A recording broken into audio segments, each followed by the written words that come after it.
Welcome to the acclaimed podcast, The Deep Dive, featuring your esteemed hosts, Andy Monitor and Drew Dinzik, powered by BetSperts. Welcome to The Deep Dive. Andy, it's the first Wednesday in May, which means we have our good friend Mike Somich on to talk Derby. I got guess what, man? Boots on the ground here at Churchill Downs. I can see it right out my window because I'm staying by the airport. How far is it from Louisville? Louisville's a small town, regional airport, and Barber College. We're talking like 15-minute Uber to get to a cool spot tonight. So it's okay though. Everything's going well. My prep has gone well. I'm excited to talk Derby. First and foremost, let me welcome our guest back to the deep dive. So gracious to make time for us because I know you are a busy man this week. This has got to be, you guys have a weird cycle of like, here comes Derby week, in terms of the calendar. Boy. But yeah, welcome back to the deep dive. The great Mike Somich. I appreciate it, guys. Thanks for having me. Love talking Derby with you guys. Yeah, it's a wild week. I think this is my 5th show today that we're doing in different places, and so it's and you're talking to a lot of people that don't know a ton about horse racing. Of course. Fortunately, you guys are pretty well versed on the sport. But so some of the questions you get, you definitely you shake your head a little bit, and you just keep on trucking. But it's a crazy week, and then you get essentially 2 weeks off, and then you roll right into the Preakness, then you roll right into the Belmont, and then you get a little break before Saratoga. But it's a very diverse schedule from how often you're booked for this kind of stuff. Yeah, I mean, for the casuals, for some of the casuals, it's the one weekend. It's not even these 3 races, and then you have the mid-range. I think we're mid-range casuals, Drew. We do that. We celebrate this. We obviously celebrate the Breeders' Cup. I'm definitely going to try to make it out to California for that again this year. It's Santa Anita. Mike, you coming out to beautiful California? Great time of year. Santa Anita this year, Del Mar next year. I actually live in Santa Barbara now, Drew. So I'm a You full-time do? Californian. Yeah, now. You moved out here a month and a half ago. Oh, well, welcome. Welcome to so, the best all right, coast. well, let's plan on it. It's a date. If none of us are, married by the time we're this age, we'll all meet at Santa Anita this fall or whatever. However, I don't remember how that movie goes, but yeah, that's going to be great. But yeah, in between, a little Saratoga, a little Pegasus, a little bit of this. Some of the Derby prep stuff I try to pay attention to. It's tough because of the time of the year and everything else that's going on. And we did mention that off air. It's a crazy weekend there's a decent boxing match. There's a big UFC event. There's the Kentucky frickin' Derby. Yeah, and we have like the NBA playoffs. At some point, we're going to have to come up with the man team horse parlay, but we'll save that for the end. Baseball exists as well, but this is it. We have 20 horses, and should we start? Let me start with the stupid questions then, because Mike already pointed that out. Like, what is a place bet? Yeah, no. I had 2 already. Like, one's it's like I'm borderline embarrassed to ask on the air. The first one, the Japanese horse. Don't they run clockwise in Japan? Or is that different for different tracks in Japan? So you can go both ways. So he's an ambi-turner. Yeah, they like to throw curveballs. He's an ambi-turner. Dead serious follow-up. Does that affect a horse? Like, because there's horses they would never ever. You are born in Kentucky. You race wherever you race. They would never run clockwise. So it doesn't really affect the horses because the horses are smart enough to do something called change leads. So they've got 2 front legs, 2 back legs. Everyone knows that, right? At different times during the race, they use different legs to lead their body. And so what they'll do is they'll change leads. Their inside leg will lead their body around a turn, and their outside leg will lead their body in a straightaway. It's essentially using all of the power from their inner leg muscles to help them turn, and then switching over and essentially saving that until the next turn so that your outer leg is able to propel you forward when you're going straight. So depending on which way you're going, you use a different set of legs to turn. So in some cases, you could make an argument a horse never done it. They could kind of struggle with it, but naturally, because of how fast they're going, there's some lean to the inside on the turn, and that forces that foot to be the lead foot. This is why we love you, because even a dumb question led to something pretty poignant. And one of those today I learned. I think what was the other dumb one I had? Because of last year, is there just going to be a shitload of like just stupid people donk money on? They show up like 2 hours before post. Whatever number's the biggest, that horse is just going to take money for the reason. I don't think that's a dumb question at all. I think that's one of the most intriguing things about this year's Kentucky Derby. Something I've been asking people is, what do you think the longest shot on the board will be this year? Rich Strike's second biggest price in Derby history last year wins the race. The effect on the Preakness and the Belmont betting pools was phenomenal. What you saw is that there were no horses going off 30 to 40 to 1. Everyone was being bet down to that 25 to 20 to 1 range. And it offered a ton of value, not on the favorite, because the favorite was still getting bet. Yep. That middle horse. The middle class, I suppose. Yeah. Because you had a bunch of 25s that were, it was like a false 25. Like you knew, because you know the market, this is actually like a 45. Yep. So essentially it was taking the VIG out. You were playing in a non-VIG market for the horses that had a shot at winning. And the whole people betting the long shots were firing at it. Now there's a higher variance in the Derby, right? 20 horses, we don't see that anywhere else. You could have a ton of trip trouble. But this race has the opportunity to offer massive win odds and massive exacta odds as well, because of what the exacta paid last year by betting all with the favorite. Yeah, it's huge money, right? And that, I think, is going to be a lot of people's strategies again this year, is to go all over favorite. So if you can run Forte out of the top 2, I think you're going to see a monster exacta payouts because the amount of money that's going to be in there.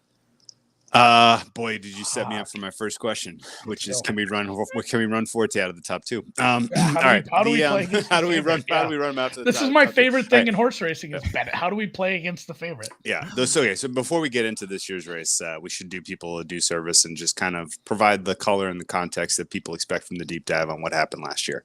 I spent a week in Kentucky. I did several hours of content every day, interviewing people, talking about people. I didn't say the name Rich Strike once. And it was for a reason that shouldn't surprise anyone, is that he wasn't in the race when we were doing all of that commentary. The fact that he won, I felt like, was a pretty one-of-one scenario where you had probably the most aggressive pace melt that I've ever seen in a high-profile race. Is that your read on this? And do you think that has echoes or ripples in terms of how, connections, trainers and jockeys are approaching their strategy for this year? Yeah, fastest opening half mile in Derby history last year. So that set up the pace meltdown that created the ability for Rich Strike to basically go inside of a bunch of horses and be able to get the job done at a monster number.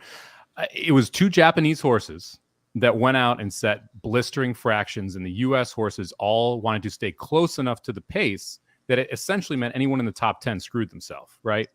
Yeah. This year, we've got 2 Japanese horses again. Continue our draws to 20. I can't remember the name. Dermasotogake. Yeah, Dermasotogake ends up drawing the 17. They both have a chance to be forwardly placed again this year. However, the Japanese horses last year, one was a dead sprinter. So it was kind of expected that one was going to go. Neither of these are sprinters. They were both in the UA Derby. They didn't press each other in that race. I would be surprised if they pressed each other in this one. But Dermasotogake went nuts in training the other day, where the crowds, everything just made him really amped up and he wanted to go. That's the scenario where this could get kooky. I don't think it'll happen this year. I think you're going to see a more normal pace. I think a lot of people learned last year, just let them go if they're going that crazy.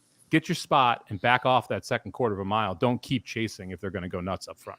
I think that's something too that a lot of people who may be a little more casual to horse racing, or maybe you've never ridden a horse, owned a horse, petted a horse, even horses are very affected by humans. It's crazy how a horse will react different. Even horses I've ridden acting differently just with too many people standing around, like 8 or 10 people in an area. And then you get something like this where you have big crowds and a lot of people watching them training, and they're not used to that. And they can just react so much differently. And then obviously there's going to be a fairly decent crowd on Saturday as well. So if you're getting a glimpse of that already, does that make you worried that there's going to be this? Because halfway through that race, I just knew I was dicked on a lot of stuff. We can't start this fast. None of my horses all my horses were doing well. It's they're dead. They're dead. This is too fast.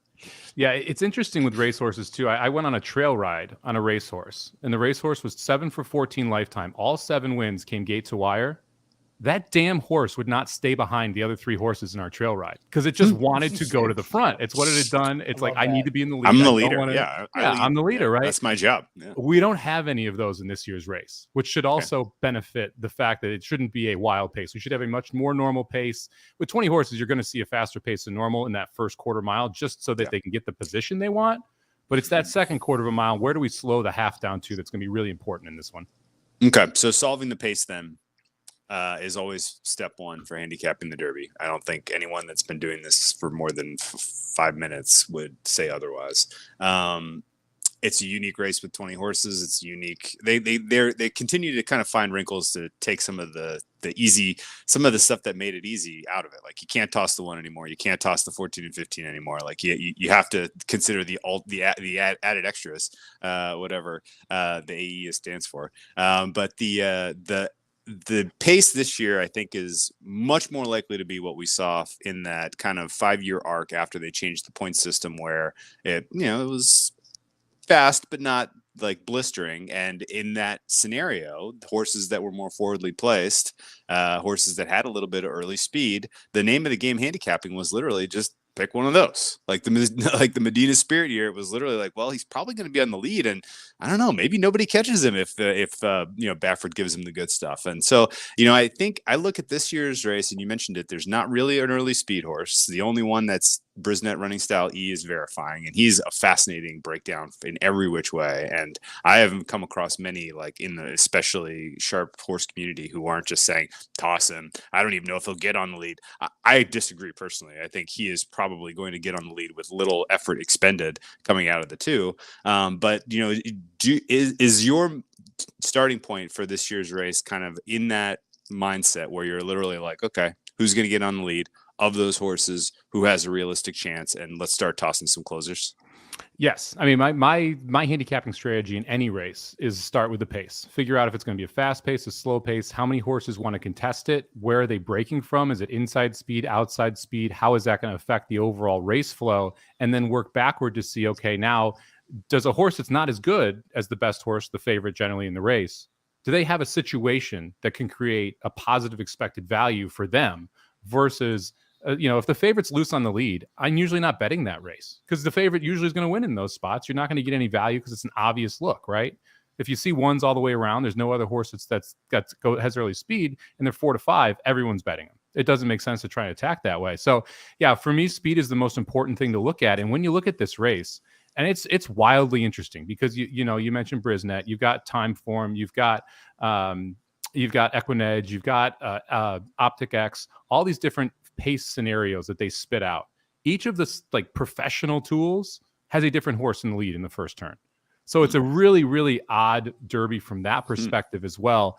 I agree. Verifying is your most likely early leader. Drawing the 2-post forces the hand from Gaffleone on that horse. Exactly. Yeah. You can't sit. You have to go because, look, the horse to your inside has speed.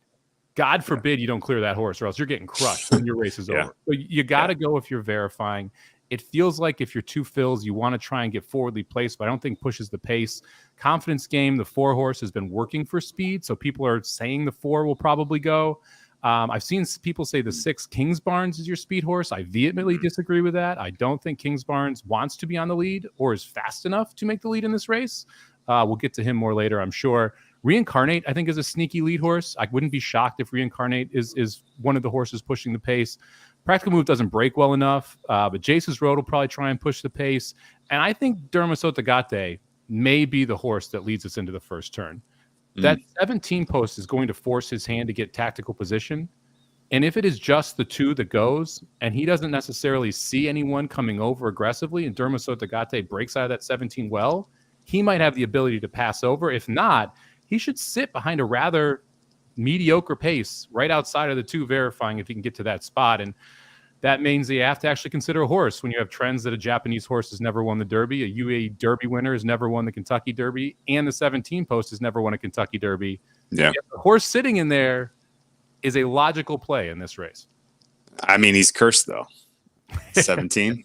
Yeah, well, 17's a one, and that brings us kind of to the the extra gate, the new gate, the redesign, whatever you want to call it, because right off the bat when we were talking, it was kind of it's always been conventional wisdom. If you have a 1 in front of your, if it's double-digit number, it's not great. If it's halfway up there, it's even worse. And you have Angels Empire and Forte, two of the horses a lot of people like that are was it 14 and 15, I believe. Yep. And is it just not as bad of a draw as it used to be? And then the fact that you have and I hate to go like, it sucks that this like worst case scenario, the favorite just wins, which it kind of is worst case scenario from a betting standpoint and what we like to do with these races. And honestly, what I'd like to see, but the fact that there wasn't this drop off at all from 2 to 3 year old kind of races for Forte, and the fact that it's just that good of a horse and it can kind of stay out of the mess a little. I don't know. What do you call the mess at the beginning? The traffic, the wash. You know what I'm saying? It can stay back and see what happens. And then, at that point you can kind of pick your ride without getting in trouble early. Like, are they that bad of post draws being out 14-15 right now? I would much rather be in posts 16 through 20 than I would 1 through 5. The outside posts have a significant edge over the inside posts because when you go and you watch replays of past derbies, in the last 2 years, the only 2 years we've had the new Derby gate, where it's all 20 horses in a single Derby gate, there is a wave that just crushes down on the inside horses. I believe it was 2 years ago, it was a Pletcher horse that drew the rails. Actually, the last 2 years been a Pletcher horse. But 2 years ago specifically, I think it was Known Agenda, broke well from the rail. You could argue was top 4 or 5 early in the race, and was 17th at the finish line because of how many horses just came over. So if you don't make the lead from 1 through 4, you are in a boatload of trouble. And that means I would much rather be toward the outside where you can make decisions. If you don't break well, you can sit 3 or 4 wide, but do that in 8th or 9th versus being on the rail in 17th. There's a big time advantage there from being outside versus inside. And for Forte, the 15 post isn't a bad draw. I mean, I feel like he can manage himself in that post. He just won the Florida Derby from the 11 post with trip trouble. And we can talk about the Florida Derby because I think that race is getting shat on way too much. I think it was actually a much better race than it was on paper, or what people are kind of describing it from a numbers perspective. But he hasn't done anything wrong. And he has the ability to make a big-time move on the backstretch, a big-time move around the far turn. And he's probably the best horse right now in this field. Now, is he 3-1 when other horses are 15-1, 20-1? Is the likelihood that he wins that low? I mean, I don't really think so. I think that he's a very likely horse to run second or third. My comp that I've been making is Essential Quality. If you remember the Medina Spirit year, Essential Quality was your 2-year-old champion, trained by Brad Cox. He came from off the pace. He probably was the best horse in that Derby, but had trip trouble around the far turn. He was a number 16, so broke from an outside post. To me, there's a ton of comps between Essential Quality and Forte here. Well, let me ask. Let's stay on Forte then, and go back to the Florida Derby and really kind of follow his journey. Because again, for those who are not even mid casuals but are hardcore like yourself, you've been thinking about how the Kentucky Derby is going to shape for months, going back to the Breeders' Cup Juvenile, where usually you toss the winner because anyone that's peaking at, as a 2-year-old is going to have a very tough time taking any kind of a step forward as a 3-year-old. Yet Forte sits here undefeated through 4 or 5 races this season? 4, right? And just a quick step on that. I think maybe there's a good comparison to the juvenile fillies race, the 2-year-old who won the fillies race last year. Wonder Wheel. Damn it, that's my horse. Yeah. Because I wasn't going to go there. I was just going to let that one pass, but because there is that where it's like, you were a great 2-year-old, but now that you're 3 and there's I don't know, it's less of a percent, or it's a more of a percentage of your total life that you've lived, and things kind of tighten up and you're not this god anymore. Whereas I don't know, Drew, I don't know how you feel about Forte, but it feels like just looking at the results, like, well, he kept it up. His Breeders' Cup Juvenile run was super impressive. Like, I did not expect that at all from him, even though he was second choice in that race. He took down a very, very, very strong run from Cave Rock that day. And I got corrections and retractions. He's only run twice this year, but he is on a 5 race win streak. So this year, in March, he runs the Fountain of Youth, impressive win. That kind of solidified him in my mind as, okay, this is going to be our Derby favorite as long as something terrible doesn't happen in the Florida Derby. He went off at 1-9 in the Florida Derby, which is to say that people expected him to betting. Absolutely, what was that, minus 800 or something like that, whatever it comes out to. But that basically, like, it was expected that he was going to stomp the field. Actually, it's exactly minus 900, isn't it, Andy? It's 1.11. Yeah, it's -900. Anyway, those are the kind of prices where I didn't even watch the race. I just kind of assumed, oh, he's going to make, short, easy work of these guys. And in fact, if he's the horse we think he is, he's going to absolutely dominate them. And then, you see the ticker and you're like, oh, Forte won the Florida Derby. Okay, cool. I'll catch up on that when, I'm kind of doing some research this week. And then and then you watch the race and you're like, whoa, whoa, like that was a close call. And there were some very, very live runners in that field. Most notably Mage, who's, had probably one of the most spectacularly unimpressive breaks of any horse of any race of this entire year. And he still almost took him down. And you come out of that race, I feel like with one of two theses as a handicapper. Either they wanted to rate him, they wanted to have him face some adversity and overcome it, and he was able to do it. He flipped the switch in the final 10 strides and was able to get that win. Or you come out of that and you're like, okay, the rest of the field is catching him. If he doesn't have a better effort than that as a 1-9 favorite, then this is going to be the easiest fade the favorite of any Kentucky Derby of my lifetime. Where are you on that? Where were you on that journey? And did you come out of the Florida Derby saying holy, we're going to get that horse is going to go off at an absurd price, and I'm going to have just the most fun Saturday betting against him? Yeah, you need a pace thesis, but you also need a Forte thesis if you're going to make some decisions. Well, you mentioned the Breeders' Cup race, got 100 buyer that day, his career high buyer. He has not replicated that as a 3-year-old. That's what a lot of the knock is on him, is that he's never gotten back to that point. Now, you talk about the Florida Derby, really interesting race when you look at the Florida Derby, because 4 Mage was your second choice. Forte was your favorite. The 10-horse Fort Bragg was one of the shorter prices. Pretty much everyone on the outside was a shorter price. When Mage doesn't break from the 4 and Fort Bragg doesn't break from the 10, and Fort Bragg ends up making the lead. We can talk about him later because I love him in the Pat Day Mile. When he doesn't make the lead, he rushes up and sets a wild pace. So you go 22:46. But every single horse that was a contender in that race was 3 to 4 wide on both turns. Now, when a buyer number is created by the time of that race versus other races at the same distance with horses in the same age, and how fast they close that race out, including the final time. When you have the horses that win, that go 3 wide and 4 wide on both turns, and specifically when you have Forte, who wasn't really allowed to run until the last furlong of that race because Mage boxed him in. Yeah. So Mage got the jump, going 5 wide around the second turn, got the lead. Forte then swung out, then kicked it into gear. You're going to get a slow time in the race. The distance traveled is significantly higher than an actual mile and an eighth race because of how wide all the horses that finished first, second, and third were during that race. That negatively affects the buyer. We need, the NFL next gen things where somebody does a crazy punt return and they're like, he actually ran 190 yards on this play. We need that. Yeah. We need this more. So you're telling me that Forte's already run a mile and a quarter? I'm telling you that he ran a lot closer to a mile and 3/16 than a mile and that day, right? And that's going to affect the buyer. And when you look at that from a buyer perspective, and I see him get a 98 for that race, just 2 points off his career best, I'm like, hey guys, that's actually not bad at all. We shouldn't be shitting all over the horse because he was so wide on both turns. And when it mattered, he accelerated down the lane to get the job done. He didn't want to lose. That's something I do care about seeing in a horse like that. Now, is the Florida Derby going to be the best race of this cycle? We don't know.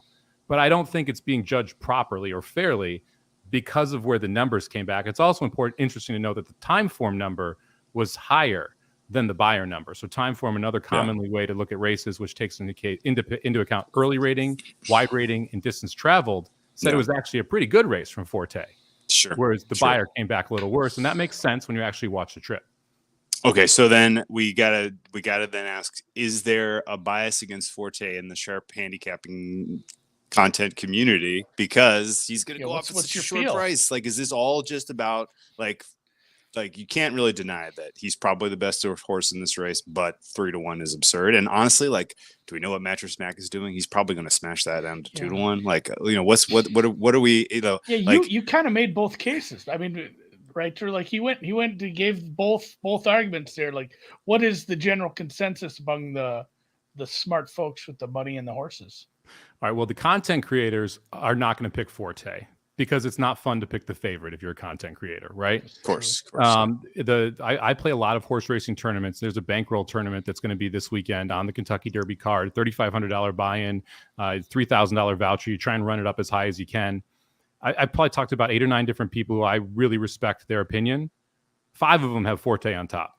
Oh, so a lot of the people, and I don't have Forte on top. I have him in second, though.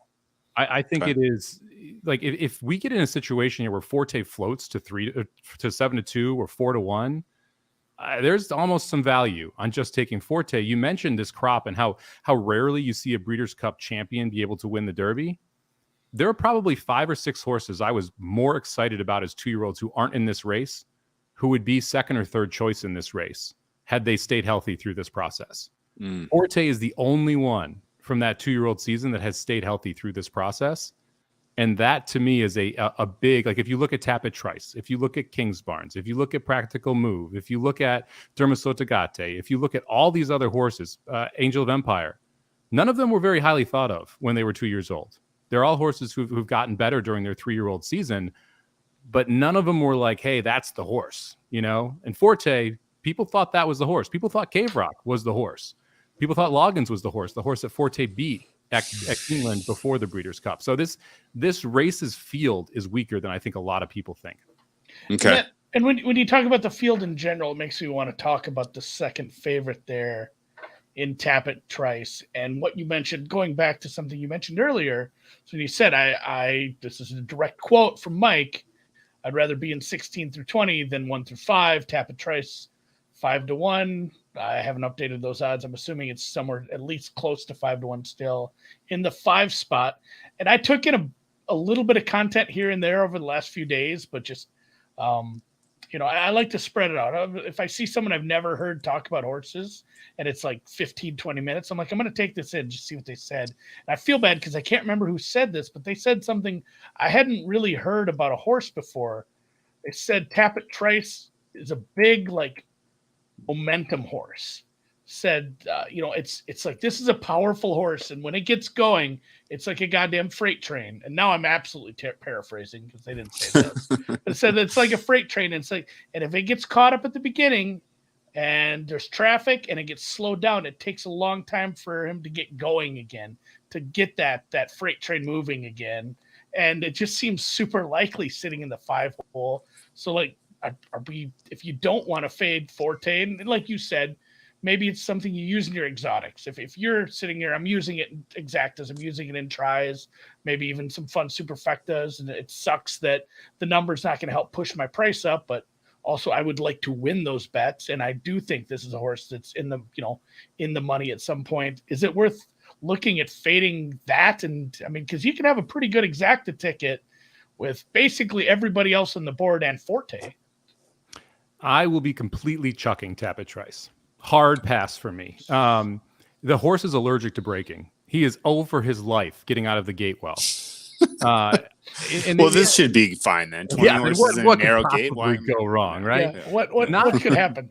Not only that, the 4 horses to his inside all possess early speed. Yeah. He's the inside post of a 16-horse field, if you will, right? And it's a horse that doesn't break. I think Tapit Trice is the most likely horse to be last the first time under the wire.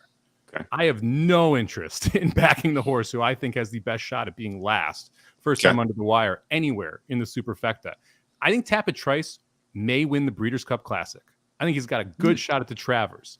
He is a very talented horse, but he is goofy as all get out right now. If you watch his races, he's looking around, he's checking everybody out. He won the Bluegrass looking at the stands while passing verifying. He wasn't even looking forward. He's just like, I'm good. I'll keep running here. And he does have a phenomenal stride and just boatloads of talent. That was the word, stride. That got used over and over. Like the stride is just so long and so strong. And when he gets going, it's great. But if he can't get going, you're shit out of luck. And he's not going to get going early. If you go the Bluegrass, Saya is quarter horsing, just riding him like crazy out of the gate. And he's in second to last. You're like, this is not good. So realistically, you think it's going to take till late summer or even fall for him to really pull it together as an athlete? he hasn't mentally caught up to his talent, right? Okay. It's like the high school kid who goes in the NBA who's just got a world of talent but doesn't know what he's facing yet, right? And that's kind of which race was this now? Where he was looking at the crowd. The bluegrass. I want to watch that. It's like amazing. The Adderall shortage is affecting us all. The scenario that would make me that I was kind of kicking around the back of my head about this would be just an entertaining, like from a content standpoint, would be if Forte wins Derby Preakness and then Trice with the same trainer takes him out of the Belmont, which seems not improbable. I don't know if they'll run him in the Belmont, we'll see, but it seems like you think maybe his timeline may be a bit longer. Let's talk about the trainer a little bit, since he does have a third horse in the field in Kings Barnes. That is Todd Pletcher. There was a time in my life where the first thing I would do when I got my racing form was cross all the Todd Pletcher Derby horses off, because his success rate here is not good. Now, some of that is because he has lots of horses in the race, it feels like, every year, and some of those just have less than 1% chance to win. But what have you thought of his campaign overall so far in 2023? And do you think that in general that people may be looking a little bit past his efforts? Yeah, it's interesting with Kings Barnes because we've had these two other Pletchers we talked about. They're going to be coming from way off the pace. Kings Barnes is going to be much more forwardly placed in this race. He's got tactical speed. He's not going to make the lead. If you go back and you watch the Louisiana Derby, they crawled. They went 114 to the 6 furlongs. That was the slowest 6 furlongs in a modern Derby prep history. So he got gifted the lead and did what he could with it and went gate to wire and looked very good doing it. To me, Kings Barnes is one of the biggest unknowns in this race. He debuts at Gulfstream, runs a mile, beat some horses that are all terrible, goes to Tampa, runs in a mile race there. The horse that ran second, Mikey Bananas, finished second to last in the Tampa Bay Derby. So beat absolutely nothing. Goes to Fairground, runs the slowest opening 6 furlongs in the Derby prep history, and goes gate to wire. You'll learn absolutely nothing. So to me, Kings Barnes is the one who's most likely going to get the good trip and has progressed very well from all 3 starts. But you don't really know how talented he is because you're not sure, because he's faced no adversity through this entire process. And so then your question is, in a 20-horse field, do you really want to take the one that hasn't faced adversity and didn't start as a 2-year-old? The Curse of Apollo, obviously, something that everyone talked about a lot before Justify broke it.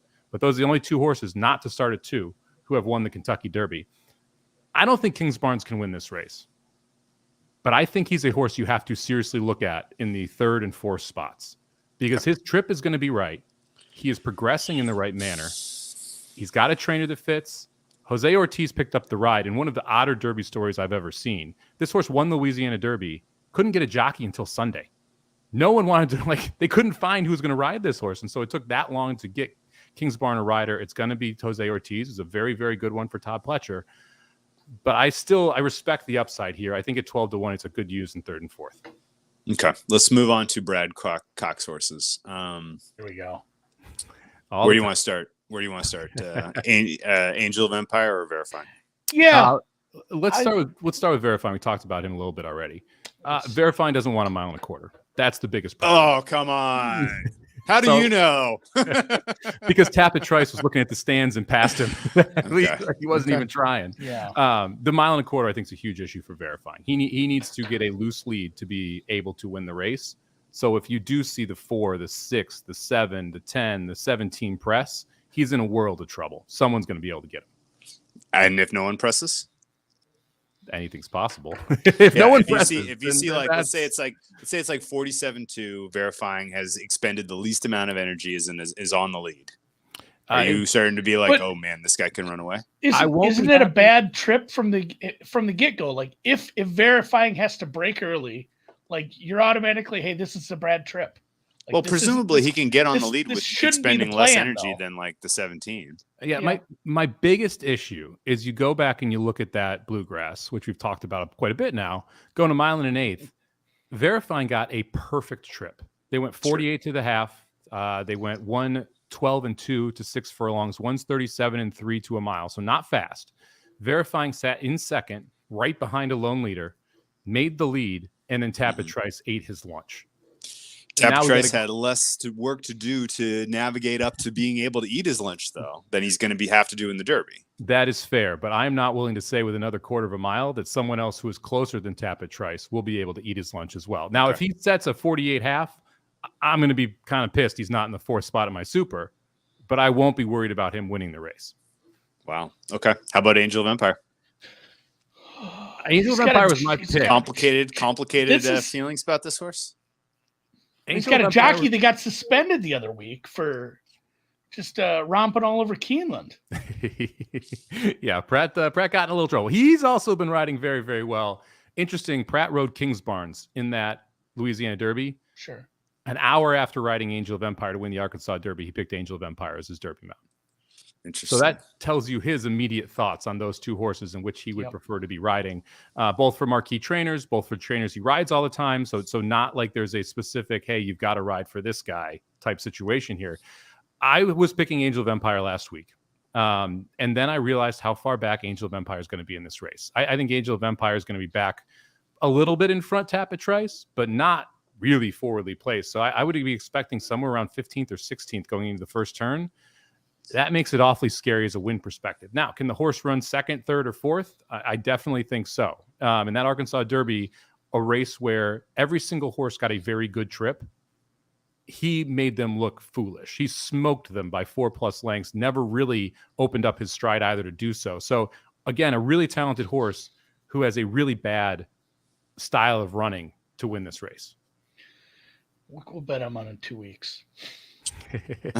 No, I think it's a fascinating point. I still like this horse. I mean, because you said Verifine doesn't want a mile and a quarter. I feel like Angel of Empire definitely does, just based on watching the Arkansas Derby. Yep. And so your general thought process is without a pace melt, he's not really realistically going to be able to run down the leaders, and he may be in the same situation where he needs to kind of navigate some difficult path in order to make it happen. He's going to have to go way wide or make a trip. I mean, Pratt's going to have to weave through some horses or go 4, 5, 6, 7 wide around that final turn. I mean, remember last year, Ortiz was 11 wide on the one horse because he was far back and trying to get around that pace collapse. And it's Sonny Leone riding the 21 up the rail that gets the win. So Pratt is going to have to make a good decision with Angel of Empire. And again, this is a horse that can't slow down, much like Tapit Trice. Once that engine gets churning, you can't hit the stop button. You got to just keep going forward. So you can't get stopped at any point during that turn when you're going through what I expect to be is, 13, 14 horses you got to pass.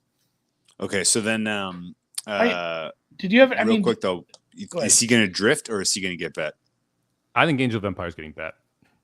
I see way too many people interested in Angel of Empire. I think if you look at the morning lines, I think Kingsbarn's pretty accurate. I think Tapit Trice is going to be your second choice. I think Angel of Empire is going to be your third. I think Dermaso Tagate is going to take quite a bit of money because of how well Japan horses have done overseas in the last 2 years as well. Okay. I did have some notes, and I think it was Christina Blacker, TVG, FanDuel, whatever, had talked about this horse. I had some notes. Basically, like, she was really stuck on the form as far as like the numbers trending in the right way. And I think she said it a couple times, like, we just may have not seen the best race yet from this horse. And you're saying, and I get it, like that could be two things can be true. That can be true, but in a field of 20, it just might not matter because you still might not get the ride you need. Well, and the buyer, which is the number we talked about before for Angel of Empire in the Arkansas Derby, was a 94. The buyer everyone is dumping all over for Forte in the Florida Derby was 98. Yeah. So we better have not seen the best of this horse if you want to pick him to win, right? This is fair. You got to progress. Man, I've got like a pool of 6 for my trifecta at this point, though. I'm gonna have to start tossing some horses out. Well, I mean, just based on the winner yet. Yeah, just based on okay. So based on where we've gotten so far, you've got a lot of horses down the card for you. And did you agree that you think this is much more like the type of year where somebody on the lead can hang on, somebody who wants the distance, who can kind of be at or near the top 4 is the likely winner? I think you want to be more forwardly placed this year. Okay. It feels like we're not going to see that fast of a pace. Okay, so who do you have eyes for? Who do I have what? Who do you have eyes for? Eyes for. Who are you asking to the dance here, Mike? So, practical move? What are we doing? If this horse breaks, he should be 5-1. And that's Mage, the 8 horse who is 15-1 on the morning line. This is only the 3rd race of his season. Did not race at 2. So there's a tough argument that you have to make here if you want to get behind Mage. But if you go back and you watch the race 2 back, he completely misses the break, rushes up 4 wide, gets cut off down the stretch, and then re-rallies and tries to run up for 3rd. And that was the first time that horse had gone 2 turns. Then you watch the Florida Derby, where he completely breaks way behind them, gets forced 4 wide on the first turn, has to make a wild middle move on the second turn, goes 5 wide on the second turn, makes the lead, and then just gets run down by Forte. And now you're getting 15-1. If this horse gets a trip, the distance isn't an issue. He's got tactical speed. He went 22 and change, 44 and change in his first race. He's got the speed to be there if he breaks. It's a big if. He's 1 for 3 breaking, but if he breaks, the price is right. And I still think he can hit the board if he doesn't. I thought the Florida Derby from him was that good. I thought his Florida Derby was better than Forte's. Okay, and as far as price goes, this falls into the middle class where you think he may get overlooked, and the vig is in the long shots, and the vig is in Forte potentially if Mattress Mac is involved. Well, he's supposedly going and betting, but he's actually, I got to give Mattress Mac some props. He is, after his first year where he put it all to win on a single horse, he has done the smart thing and bombed multiple pools the last couple of years. Okay. So he plays an exacta with the favorite on top, a Oaks Derby double into the favorite and the favorite to win, which doesn't destroy the win pool. It actually really negatively affects favorite in the Oaks Derby double, because $1 million in that pool means a lot more than $1 million in the win pool. Yeah. Well, good thing wet paint's not going to win, but yeah, go ahead. See, I like wet paint. We'll get there too, I guess. To me, I'm looking for more value. I'm looking for these horses, especially if I'm playing the Dollar Super, which has paid over $100,000 6 times in the last 17 years. You don't get that $100,000 payoff without having a 10x to 1 on top, right? Okay. Or 10 plus to 1 on top. So. Yeah. Can you give me your case for Mage is strong, and I agree with you. Like when I saw, like my gut reaction when I watched the Florida Derby was, oh, Forte is vulnerable, and then I was like, well, maybe that was actually the competition he was up against. And I rewatched specifically. You watched that race just watching Mage, and you're like, Jesus Christ, what is happening here? And then to be that close was pretty wild. So your case is strong, but is there an analog for a horse who has never had a good break to all of a sudden get one here? Well, he broke okay in his maiden special weight wing going 7 furlongs. So that's the one you're saying, hey, can we find that break again, right? And the beauty of Mage and where he drew, and this to me is the other key reason why I like him. The 2, the 4, the 6, the 7, all going to go. He's the next fastest horse. So if he breaks even remotely well and rushes up a little bit, he's on the rail behind the first 4 horses. Okay. I see what you're saying. Phenomenal spot to be from a trip perspective. The breaking part's the if, but if he does, he's the one who gets the trip. And also, by the way, he was phenomenal when he didn't break the last 2 races as well. Javier Castellano has the goods for you. I mean, I would have rather had a different rider on him. There's certain riders that are better early, that are better out of the gate, that break well. Castellano is a Hall of Famer. He's actually switched jockey agents about a year ago, and all of his percentages went up. So his jockey agent was doing a good job of getting him good mounts. That's still staying consistent. He's not the biggest early speed guy, but it is a veteran who knows how to get a horse out of a gate. So hopefully we can improve that. Okay. And Good Magic as a sire? He ran second in the Derby. Yeah, has he done anything as a sire? This is the thing where you start doing this where you look at, like, you click into a horse and you look at, like, hey, you look at the sire and the dam, and you look at the grandparents, and you're like, oh shit, there's like 4 names I recognize as a casual. You do that with all 20 horses. Well, maybe maybe not the Japanese horses, but that's holy shit. They all come from the same family. Cards on the table. I was stuck on verifying just because I'm like, I think this is going to be a slower Derby. I think it's likely he's going to be on the lead. And I mean, shit, he justifies sire. Like, I'd be fascinated to see if that ultimately comes through and he pops finally, because I don't think we've seen him run his best race yet. But Mike is throwing a lot of cold water on him being able to do a 1.25 miles. So maybe I'll just cool my jets. Here's some quick Good Magic numbers. So it's 14% of his kids win dirt sprinting. 17% win when they dirt route, so better routing than sprinting. Wet dirt, 18%. So an off track would not be a bad thing.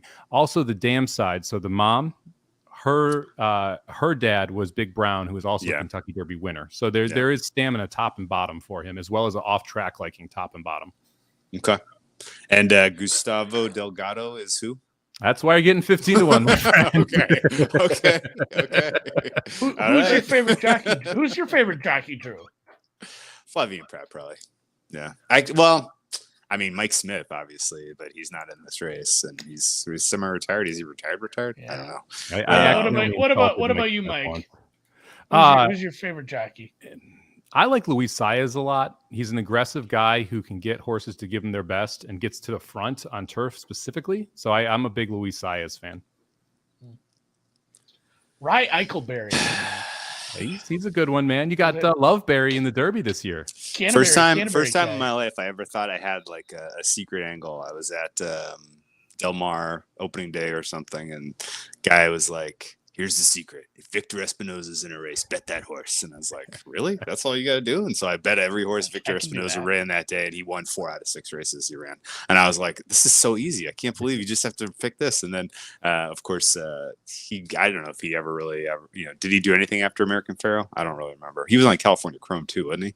Yeah, he was on Chrome too. He was on Chrome, he was on American Pharoah, and then that was a bit of it. So all-time favorite, I guess, Victor Espinoza, because he's won a lot of money for me at Del Mar. But well, that's the funny thing. If you ask anyone who their favorite jockey is who bets horses, they will tell you who their favorite is based on the amount of money they've won off them, and who their least favorite is based on the shitty trips that they have given you on horses that you needed for a lot of money.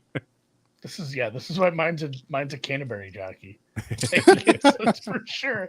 It's for sure. Okay. Right? I've bet this guy. I've done that where it's like, a jockey at your local track, even if they don't win, it's like, man, they had 2 good trips to start. I'm going to use him for like the rest of the day, unless it's just on an absolute nag and I can't do it. But you just start using him for the rest of the day. Any of the bombs worth talking about here, Mike? We got to keep moving so we can. We got to talk about the double eventually here. I don't think anyone at a monster number can win the race. Okay. I do like some prices underneath. If you're looking at trifectas and 2 superfectas, the 1-horse Hit Show had a awful trip in the wood and still ran second. We broke out of the 13 post of a 13-horse field, 12 posts of a 12-horse field. I'm sorry. Went 5 wide in the first turn. Basically was the middle bumper car down the lane. Still ran a really good second there. I think he's got a shot to improve, hit the board. He's 30 to 1. Reincarnate, the 7-horse, is 50 to 1. No shot at winning, but he is one of those pace horses where if he gets a little frisky up front, he could stick around for a long time and end up in that 3rd or 4th spot. So I like him a little bit there at 50 to 1. And then let me see, is there anyone else that's a big time bomb? There's been some buzz on Skinner as a coming in closing to hit the board, but I don't think I got it in me to put him on my card. I could see him running like 4th, but I when you watch I'm kind of against the California horses. I think Practical Move is a chuck from a higher perspective. Practical Joke doesn't want to go 2 turns. Now we're going a mile and a quarter. If you watch those 2 races, Practical Move trips out in both of them. Yeah. Just sits on the rail both turns in both of those races. If he had to go 2 wide in the Santa Anita Derby, he gets beat. Yeah, and they have to go another furlong. To me, that's a horse you can kind of leave out. Skinner, I could see mucking it up and ending up 4th in the Super, something like that, but not one I would expect to run too wild here. Okay. All right, Kentucky Oaks. What's your general temperature on this race? Unless Danny, you got any closing thoughts on the Derby? Well, no, I just with the double, and we won't even get to the Oaks yet because we're about to do the Oaks. Like, which horses will you be using for your Oaks Derby double? I will be using the 8 Mage, the 14 Angel of Empire, and the 17 Dermaso Tagate in my double. Ooh, okay. You're gonna curse your double right off the bat, huh? All right. I mean, I'm either breaking the Apollo curse or I'm breaking the 17 post curse. One of the two. So official prediction from you. You're looking at 8 over 14. Is that right? Pretty much. I'm thinking like a true accuracy result from the Florida Derby. I'm playing 8 over 14-15 to kick off my tries and my super.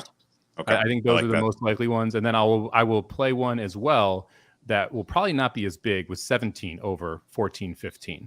So essentially saying either Angel of Empire or Forte runs second, and then try and find a bigger price in Dermaso Tagate or Mage to run first.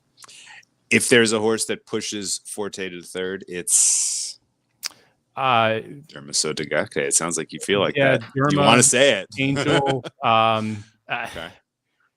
I respect Two Phil's the 3. I wouldn't completely leave him out either. I ran the highest last out buyer with a 101 at Turfway Park. Turfway's been transitioning very well to Keeneland and to Churchill Downs. Yeah, for some reason, they're crushing it. The Turfway synthetic to the Keeneland and Churchill dirt has been very good this year. So I would not completely chuck out. I would take Mage over Skinner. Really, we're starting to get I love matchup questions, guys. Throw matchup questions. All right, quick. We'll wait to the Oaks. Mine is 14 over 5, 6 and 8, 6 and 8 closing out in either order. It'll be that's my super box. Okay. I think that there is a ton of speed in here, and Wet Paint has been the only horse that actually has been consistently good throughout this year with this class. So I'm going to put Wet Paint the 7 on top, who is the favorite. But she looked phenomenal. If you go back and watch the last 2 races, she also can handle an off track. It's a 40% chance of rain on Friday. So make sure you're factoring that into your handicapping. I think that's gone up. Has it now? Yeah. The last I saw was 40. It's going to be shitty. Yeah. It's going to be nasty on Friday. Then Wet Paint, even more so. And then the other horse that I really like in this race is the 4 South Lawn. Nice step forward last time at Fairgrounds. I mean, it beat Pretty Mischievous and the Alleys Look, 2 horses that were highly thought of going into that race, was able to sit close to the pace and then just pounce on down the stretch. All the other major competitors are going to be flying early. I mean, you have the 10 Flying Connection who's going to go. The 6 Botanical is going to go. Dorth Vader, the 12, is going to go. Pretty Mischievous is going to go. You've got 4 horses that all want the lead, and they're all going to push each other forward. I think it sets up for someone to come from off the pace. So South Lawn would be the bigger price, and Wet Paint would be the pick. I had circled Pretty Mischievous until the outside draw, I think, throws cold water on that. South Lawn was my other kind of key, and I think I'm going to end up singling South Lawn. So I think that, you basically confirmation biased me right there into singling the 4. South Lawn, stalker or closer? Stalker.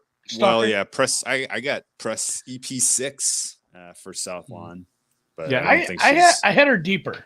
I don't know. I just from what I picked up today. Interesting. She went gate to wire 2 back to start her 3-year-old campaign, and then last time out was about a length and a half behind a 47-1 pace, and was still able to kick clear into the stretch and win by open up by over 3. So she can attend the pace, but she doesn't need to. It's that tactical speed that we talk about that we want in the Derby. She's got that tactical speed here in the Oaks. So kind of second early pace, kind of sitting back and then just killing it. Mm-hmm. I like it. I'm a South Lawn. I think that's my horse. General opinion on Botanical, first ever on dirt. Way too short of a price. I mean, that to me, look, Botanical could totally win the race. Don't get me wrong, but you have 4 speed. She wants the lead. She's never touched dirt. They didn't even try her on dirt to start her career. Huge red flag for me. Her first 2 races were on turf, and then they went to synthetic. And now this is where we're going to try dirt. Like the fact that at no point we're like, let's just throw her on the dirt just to see how it goes, kind of tells me you thought she was a turf horse the whole time. And I think she probably ends up being a very good turf horse in the fall. Okay, very good. Good deal. High confidence stuff for you on Friday or Saturday. You got anything else you should tip the good listeners of the Deep Dive? Sure. Let's rip through a couple here. Churchill Downs, race number 3 on Friday. The 1 horse. Whoa. Smoking Tea, 6-1 on the morning line. It's a single for me in the early pick 5 here. This is a horse who has faced much better the last 2 races. So Wolfie's Dynaghost in a stakes in the Grade 1 Bourbon Turf, I think it is, right before the Derby. And Up to the Mark is your favorite in that race, or second choice in that race. That's who this horse lost to the last 2 times. That was a awful trip last time out at Gulfstream. You weren't able to close. This horse still was able to make a huge bid coming out of the 12 out of 12 post, get the lead, and then get just passed by 2 better horses. Broke out of the 11 post the race before that. So 12 out of 12 and 11 out of 12. Now we're facing significantly weaker and breaking out of the 1 post. So huge upgrade from a post position perspective and class perspective. And we're getting a 6-1 price. So I like it. Okay. I'm not even going to try to take notes this year. What I did, I just wrote down the time. You're just going to re-listen to the podcast. Yeah, I'm just going to just keep ripping, Mike. I'm going to re-listen. Race number 4. This is on Saturday. The Derby City Distaff, 7 furlongs. Goodnight Olive, your Breeders' Cup Filly and Mare Sprint champion, is coming back. We're going to fade her. I like this 5-horse, Maturea, 7-2 on the morning line. It's a horse that was phenomenal as a 3-year-old. Very good around one turn, can handle 6 furlongs, can handle 7 furlongs. She came back, ran in the slop. The slop wasn't the problem last time. It was the fact that it was her first race off the 5-month layoff. Second off a 5-month layoff for Brad Cox, Flavian Pratt, 7-2. We'll take a swing there. I like that one. I like both of them so far. I don't have any disagreement. I like Pratt always. How about some of the graded stakes here? 8th race, Churchill Downs on Saturday, the Grade 2 Pat Day Mile, traditionally my arch enemy. I am going very short in this race. I have top pick here is the 7-horse Fort Bragg. We talked about the Florida Derby. If at some point anyone is listening to this and decides to go back and watch the replay, watch the 10s break. The 10 breaks so bad that he ends up making the lead by going in between the 6 and the 7 because he was 3 lengths behind the rest of the field. So he tucks in and then goes through the 6 and the 7, sets wild opening fractions. Now we're cutting back to a mile, which is a better distance for Fort Bragg. I think he's sitting on a big one. So I'm using him at 9-2. My note says he lunged out of the gate. That's an understatement. Okay. that lunge would get your hammies feeling good if that's but basically the Pat Day is effectively the horses that weren't quite good enough to get into the Derby, right? Like that's kind of the vibe. It's the Boulevard of Broken Dreams race, right? It's the NIT. Yeah, this is where everyone ends up when they don't want to be here. There's 2 Gunrunner sires in here that is just breaking my heart. Gunrunner was one of my all-time favorites. I'll cheer for Fort Bragg and I'll sing. I'll bet him. But if Gun Pilot or Echo Again win, I'm not going to be sad. Echo Again is the only other horse I'm considering using in the race. The 5 I think is awfully live, and if Fort Bragg gives it up late, I think the 5 is the one that takes it away.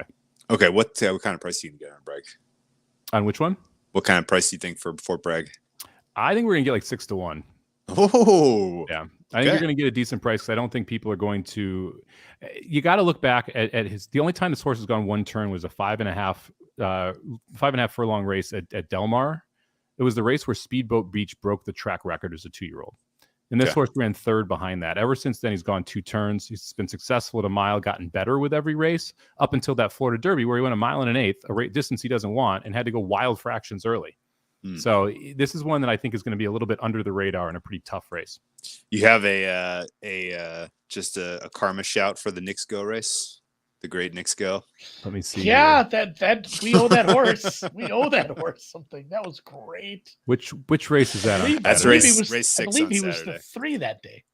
Race 6 on Saturday. Yeah, there's some interesting horses in this field. I put Zozos on top, who's a chalk, 5-2, I think it is. But I was a little bit interested in the 2 and the 3 as well. So those are the 3 that I looked at for that one. Try and pull up the PPs for you. Baby Yoda in the 3. Baby Yoda's a weird the one 3 because he wins when he's chalk and he gets stomped when he's not. Yeah, it's There's an tennis interesting players horse. like that, Drew. Yeah, surely there are. Surely. Okay. All right, man. For the matchup players in the Derby, we'll leave this good get out question for you. Yeah. DFL. And BetOnline offered that market last year. They did. Bet horse to finish last. There were some fun prices. I'm going to get into that again if there's some decent prices. Okay, horse to finish last. I mean, Continuar is the logical pick, right? Sure. I mean, this is a Japanese horse breaking from the 20 post that everything is going to kind of go against him. You're gonna love me for this one, Drew. I don't hate verifying. Yeah. He like just completely flames out at 3/4. There is a world where he backs up the truck and ends up running last. Let me see. Sideways. The other, like Jace's Road, I think has a very good shot at running last. If you go back and look at the Southwest, Jace's Road looks like a dog. Set the pace and then just right to the back.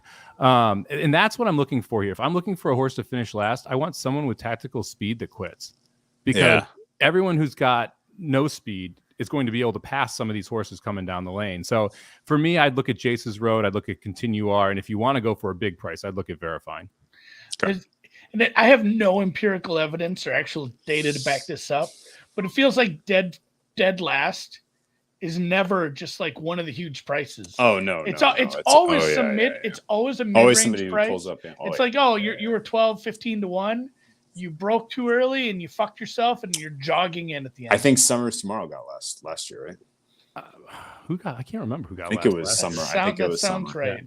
Because Not I know sure. people bet into that market. It was fun. I Because don't if you have no idea, I know that you have no I idea who bet got some last. Summers tomorrow. It I'm takes pretty so sure. long because they don't show that on the TV after the. Oh no, my race. favorite thing to do is just sit there with my phone, waiting to take a screenshot. Take a photo of when they finally put the entire finishing order up, and It then takes 10 post minutes it to online. figure out who's last. Yeah. The one other horse I'd say that could run last was Rocket Can. Rocket Can. I had him. I had a note. I had a star there too. Yeah, he could end up in that magical last spot. Okay. If you're looking at like head-to-head horses, I love like Angel of Empire from that perspective, who I think is going to be running well, should end up pretty close to it. I like playing against Practical Move, who I don't think is going to be able to get the distance. I think that's a horse that ends up running in that 8th or 9th spot, most likely, coming down to the wire. Like Verifying another horse probably doesn't want the distance. So if you want to try and find some prices around there that you can attack, I think that's a worthwhile one as well. To me, like I wouldn't use, if I'm not getting plus money on Mage, it's against someone at a higher price, I'm not using him because the variance for Mage is high. Yeah, sure. He could win the race, or he doesn't break, and then you're screwed, right? Like, yeah, he could Thunder Snow. He could well, I don't think he could complete Thunder Snow because at least he will try. He Thunder Snowed the Florida Derby and ran second there. So I think I had some Thunder Snow and exotics. I don't need to hear that. Agate is another one I would use in head-to-head wagers because I think the floor is pretty high for Dermisota Agate. Because I would expect the horse is going to at least run okay in that race. Yeah, that's a good point too, and I think the smart listeners who take in this sort of podcast understand that it's the difference between betting a guy at 200 to 1 to win a golf tournament and a guy to win a matchup against another golfer. Like you're looking for a floor. You can't have that long tail to this guy's running sideways and doing circles. Furlong in because it's in 20th and it's confused. Like you can't have that sort of shit in a matchup. It has to be able to finish the race with some sort of aplomb. Yeah, I'm hate that I'm sold on a Japanese horse. Yeah. It's got to happen eventually. It's just becoming a thing. Like a few years ago, we had you had that horse from the Middle East. So it's like, hey, it might rain, and this horse is never. It's not like this horse has never raced in the rain. It's like this horse has never seen rain. It doesn't understand what rain is. Like, we're running into a really weird situation. What is this wizardry water coming from the high? Yeah, these foreign horses can come over. Although I did hear some. What was the other horse that came over? Not Continuar or Sotogata. Was there one Middle Eastern horse? Well, Mandarin Hero's here. Mandarin Hero. Yeah. And Mandarin Hero ran second in the Santa Anita Derby without ever running in the U.S. Yeah. And Mandarin Hero, just as a reference point, was running on like the B tracks in Japan. Yeah. So it's like Mandarin Hero was running at Golden Gate and Dermisota Agate was running at Del Mar. That's the comparison for the horses they were running against in Japan. That's going to drive me nuts. I caught something earlier about one of these horses that had some trouble with customs, or just they got to the country late coming from overseas, and they didn't. Was it the Oak, the shipper in the Oak? I feel like it might have been in the Oaks. Yeah, the one. That one I think is Takushi? the total toss. Yeah.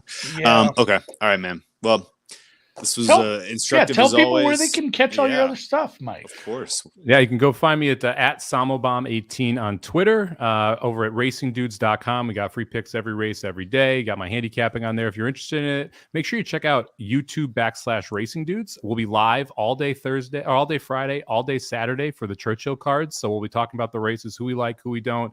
Play the tournament with me. I'll be keeping people posted of what I'm betting in that tournament as well for this weekend. And then, check me out on VSiN on Thursdays and Fridays. And that's about it. Yeah, well, definitely go buy the package. Mike's living in Santa Barbara now, eating, doing lunch with Prince Harry and Meghan Markle. So, it's a lifestyle you got to keep up with. He was a surprisingly good golfer. Banana Slugs are Santa Cruz, Andy. The Gauchos are Santa Barbara. I always mix that up. Yeah, go Gauchos. There's no Banana Slugs south of Santa Cruz. I will say this. Santa Barbara, one of the best college basketball stadium names out there. What's The it called? Gauchos playing the Thunderdome. Yeah, a few thousand people. It's intimidating. Yeah. You can get some courtside seats in the Thunderdome. Let me tell you, they're available. There's a It's Gauchos up legend who there. plays on the Heat who was playing his ass off. Which guy is it? I can't remember. Anyway. All right. Well, that's where Jimmy Butler. that's cool. I Cool did. to know I you're in one California. last. I can't wait to catch up with you this summer at some point. Yeah. Yeah. What's up? My entry for best college basketball arena name, Yale's the Cathedral of Sweat. It's not actually. It's called like the Whitney F. Payne Gymnasium or something. But Cathedral of Sweat. That's Have way you guys better. heard the nickname for Seattle's Kraken's arena? No. Everyone locally calls it the Crack House. I like that. There's a good amount of that in Seattle, I'm sure. That So does happen. Pacific Northwest is a let's tough scene to close get on on the street. the opium epidemic in the Pacific Northwest. And let's get some winners this weekend. Thanks for hit the thumbs up on the way out, guys, and obviously big thanks to Mike. Hopefully you hit something big. Hopefully you win a handicapping contest or hit. I mean, you super or successfully talked anything. me off of the verifying ledge, and I'm starting to buy into your mage point of view. That was a good one. It's a good handicap, man. I might You're buy. right. I might bet $5 on verifying just in case you lose. I know you. If only you could get like a first half bet on him, you know? There you I go. feel like for sure he's coming across the wire first. I've We seen don't have that at those props offshores, yet. Drew. Where it's Like, what? Like, yeah, I've seen that. It's like leading after 4. What offshores? It's- Like Mike Rookie? Yeah, no, it's like Bovada, man. But I don't Okay. think you can bet very much on it. But Yeah, I I feel like haven't I've seen seen that leading after 4 furlongs or something. Okay. All right. Well, enjoy the Derby day, guys. Hope you are all going to wonderful parties and have some outstanding brown water and great food. That's a good And idea. winning tickets. Best of luck.